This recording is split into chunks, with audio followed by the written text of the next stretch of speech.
Hi, in this video I am going to go over all the basic steps to import, manage, and store all your radio station's audio, from music to jingles, adverts, and news, using Clyde Broadcast Integra AIR system.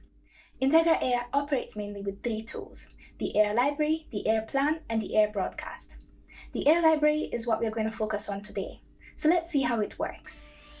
This is How To with Clyde Broadcast, a collection of training videos packed with valuable tips and tricks specifically designed to help you in setting up your very own radio station. Whether you're a beginner or an experienced broadcaster, perhaps a station owner, this series will guide you through all the essentials. Get ready to unlock the secrets of seamless radio station setup with Clyde.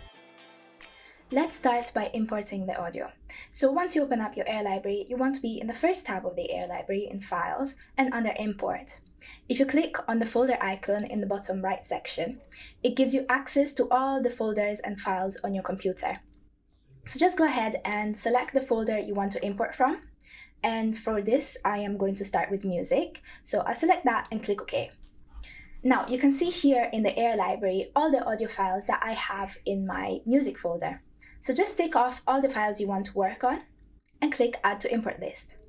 The audio files are not fully imported yet, but we can see this as sort of a prep area to make sure that all of our audio files have all the info tags, all the metadata, and have the right edits before we actually import them into the AIR library. Step 1 to prep your audio will be to tell the system what category of audio it falls under.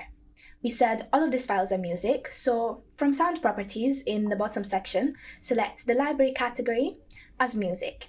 Now we can see the music icon appear next to our audio, telling us what category we have selected for it. Step 2 is all about the file settings. Double-click one of the audio files and the file settings window will appear. Now this step is very important. You want to make sure that at this stage you're adding all the correct information and you're adding everything that you need to your audio files, just to make sure that you don't have to catch up later on with a backlog of files that need adjusted and names corrected. It will make your life so much easier to get it out of the way in this step here. In the first tab, what I suggest is making use of the copy ID. This is something that you can use as an extra label for all of your audio files and to search when you're live in the AIR broadcast or when you're scheduling in the AIR library, for example. It's just an extra label that you can add to your audio files. The way I use it is, for example, if all of this music was to go for a specific show, I will add the abbreviation of that show. So let's say these are all going for my Reggae Hour show tomorrow. I will add RH as Reggae Hour and then possibly even the date of tomorrow. So I think this is a nice trick to find audio when you need it, just adding an extra label to it. But then obviously every radio station setup is different, so you can use it differently. This is just the way I do it. In the second tab, in Sound Attributes, you can add all the info and metadata that you could need for your files. And this is where we make sure that our files are saved and named correctly. First things first, check the title and the artist names and make sure they are correct. Every radio station should have their own house rules on how to name files, so just make sure you're following that. One tip I give here is to save all of the artist names under artist 1, rather than spreading them across artist 2. When you're looking up for a song in the AIR broadcast while you're live, for example, the artist will only show artist 1. So if you want to be able to see all the featuring artists, just save them all on artist 1. This works the same for digital radio, for example. If your listeners are in their car on the digital radio and are tuning into your radio station, if you want them to be able to see all the featuring artists, you need to put them on artist 1. So save artist 2 for all secondary artists that you don't necessarily want advertised with the song. Now, all the rest of this information here is optional, and everything will depend on your house rules and how you want to do things at your radio station. The more you add, the more you will have access to when then you're going live, for example. Genre is always a good one to have down. It will help catalog your music. It will help you for music selection when you're doing playlists, and to separate all the music shows. The genre is always one I think everybody should have down. Here I am importing reggae, so I'm gonna go ahead and select that as reggae.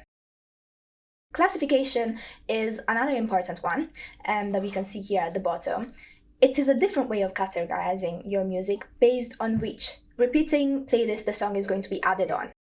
So let's say, for example, all of these songs that I am importing are reggae, but one of them, this one here, is also going to be added to this week's top 50.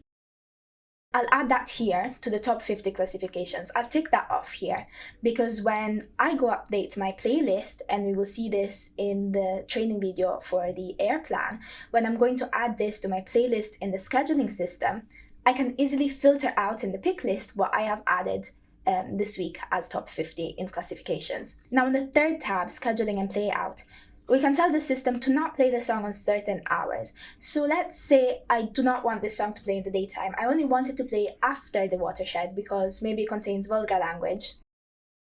I can right click and deselect all of the hours I don't want it to play on. And when I add it to my playlist, the system will automatically play it only in the hours I have ticked off, only in the hours I have selected. Now you just have to repeat this for every single file and make sure it's all following the same house rules and it's all saved in the same standards, okay? But before we move on to the next step, I want to give you another quick tip. So let's say here, if all of the audio we're importing has the same copy ID and genre, so all of this audio is going to my reggae hour show tomorrow, and it's all reggae. Instead of typing it down for every single file individually, I can just speed up the process a little bit and just select all my files. And then in the bottom section, we can click on sound properties. And here we can add the copy ID and the genre to all of the songs that I have selected up there. And just a little tip to speed up the process a little bit. We can do this, for example, if all of these songs were part of the same album and had the same artist, you can also do that by selecting them all and adding it at the bottom. So now that's done. It's time for step 3. Check your audio. If we go down to quick edit in the bottom section, we can see the sound file comes on of the song selected. Now you can play it, you can do a sound check, check your levels. Your levels should be fine when you're importing your audio, but you never know. So just check it, and if you need to adjust your levels, you can adjust them here. Now, only a couple of things I want to highlight here. If the file imported, for example, has dead air at the beginning of the audio, just a couple of seconds that you want to remove, you can remove this by letting the audio play. So click play. And then you click the button start when you want the file to actually start playing. And do the same with the end if you have dead air at the end. You can also highlight intros and outros on an audio file, the same process of start and stop, but just with the corresponding buttons. So with the buttons of intro and with the buttons of outro. You will see it will highlight it in different colors when you've done it. And that's highlighting your intro and highlighting your outro. Highlighting intros and outros will be useful when you're in the AIR broadcast and you're live as an indicator to your presenter for when the music is kicking in or fading out. And it's good to mention, as we will see later on in this video, all of these edits are non-destructive, meaning that if you've removed something from the beginning or from the end, or done your intros and outros, you can always come back and adjust those edits and modify them. Now, we are happy with all of our edits, with how we've saved our files. It's time for the last step, import. Just click on import, and all the music is gone to your AIR library, and that's us done. Now, let's see what are the differences when importing the other categories of audio. The steps to import remain exactly the same. Import the files and select the category. Adjust file names and attributes in the file settings. Do your sound check and then import. Those steps remain the same, but there are a couple of differences that we can see in the sound attributes and how we're going to save each file. Now, let's see the file settings for when importing adverts or commercials. In the first tab in Sound Attributes, I want to point out the option of language. This is important when you're broadcasting in multiple languages because you're possibly going to have the same advert repeated in different languages. And it can get a bit confusing sometimes if you've all saved them the same. But with the option of language, you can have an extra label to separate them. So I'm going to note down here my advert as English because it's in English. And then Another thing that I want to point out on the first tab is start date and end date. Now this is important with commercials because it helps you tell the system when you want this advert to run from and to. So I want this advert to go from today, so I'll select that, and you just need to go through all the years and sort that out. And then my end date, I want this advert to run for roughly a month. So I have that saved, and it will just make your life easier when you're scheduling.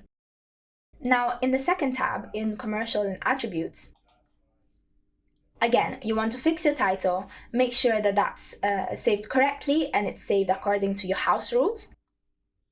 And then in advertiser, here I'm going to add my advertiser as Mental Health Association. You can also have the option to add the name of the campaign if this is an advert that is part of a bigger campaign. And then the product group, just what type of advert it is, what type of topic it is.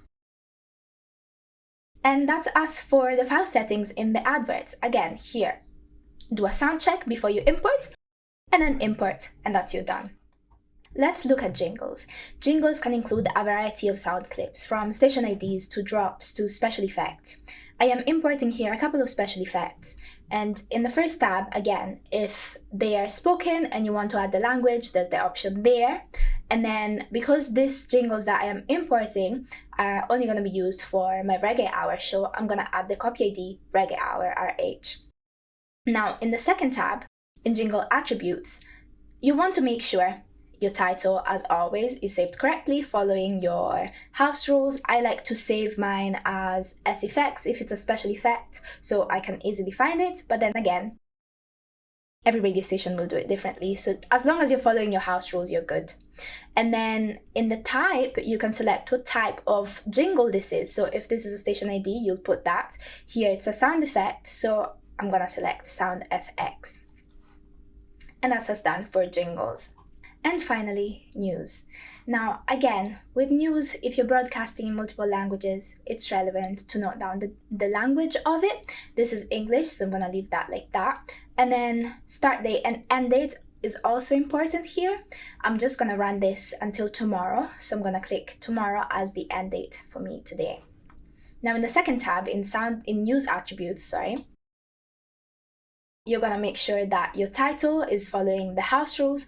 For news, especially if they're running on daily and they're going to change every day, I like to write the date it's going to go out for on the title so that it's easy to find and it's easy to see. In subject, just the title of my news, and then you also have the option to add the location of where the news has been recorded and the reporter that recorded the news. Starts with and ends with are good as indicators. So they will give an indication to the presenter, if you have them noted down, of when their cue is for when the news is ending. And then category, there's a whole selection of categories. I'm going to select this as world events. And that's us done for news as well. And that is how you import all the different categories of audio using the AIR library. Once you get a hang of it, you will see it really is straightforward to use Integra AIR to import your audio. Now let's go and have a look at all the audio that we just imported. Let's head to the library tab. Here you have all the different categories of audio and you have access to everything that you will have imported on your library. Now let's say I need to make some edits to the file settings of a song I just imported. I want to edit this one right here, so I'll just right click on the sound and the settings panel will appear on here as well. As I said before, the sound editing on the AIR library is non-destructive, so I can always come back and make some changes and adjust what needs. I now changed my mind and I decided I want to let the outro of this song play for longer. I can just fix that here, just the same way as we did earlier with the start and stop. So let's let the song play and click on end where you want to cut it. As you can see, it is really easy to come back and adjust and modify something that maybe you didn't import correctly, or you simply just want to add more information or change an intro, an outro, or where the song cuts. Earlier, we also talked about genres and other sound attribute categories. If you click on the subcategories tab on your left, you have the option to modify or add to the sound categories that we used to label earlier when we were importing. We have product groups for commercials, jingle types, news categories, and music genres. If you want to add to any of these subcategories, you can simply click New at the bottom and add the title. So let's say for my next import, I am going to be importing bongo flavor as a genre. So I'll add that here since I don't have it on my system yet. Click OK, and that's as simple as that. You can also do the same for classifications, which we talked about earlier when importing. Again, on your left in the classifications tab, you can just double click on any line and modify the names and add up to 30 music classifications. You can also do the same for languages in the following tab. CAD presets, we're not going to look at it for this video, but we're going to look at it in the AIR broadcast training video. The last thing I want to look at for this video is exporting audio. The same way we import the audio, we can recover it from the AIR library and export it back onto our computers or hard drives. So let's go back to the Files tab at the top and in Export rather than Import. Let's say I want to export the news because I want to add a new segment to it. So I'll just go into News and select what I want to export. And now it's kind of doing the same process of importing, just the other way around. Click on Add in the bottom section, and we can see our file has been added to the bottom. If you want to select the folder it's going to be exported to, just click on the folder icon on the right. And then I'm going to select my folder as News. Save that, and then export. And that's your file saved back onto your computer. In this video, we saw how to import audio on the AIR library and all the different settings to better manage and organize it, all the subcategories that help us do that, how to modify them and add new ones, and how to edit the audio before and after import, and also how to export that audio back onto our computers. For more training videos and tips and tricks, find us on www.clydebroadcast.com.